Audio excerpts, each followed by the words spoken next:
কর নাইলে মাইরালামু। এ তুই কেডা? আমি হইলাম ভদ্রসুর। চুরি হরবার আইছত ভালো কথা। আমি কি করলাম?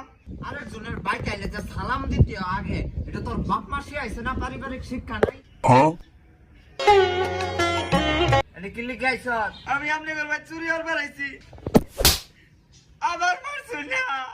আরেকজনের বাইক আইলে যে মিষ্টি টিষ্টি লয়ে আইতো, এটা তোর বাপ মাসি আইছে না? Inky Pinky Pump.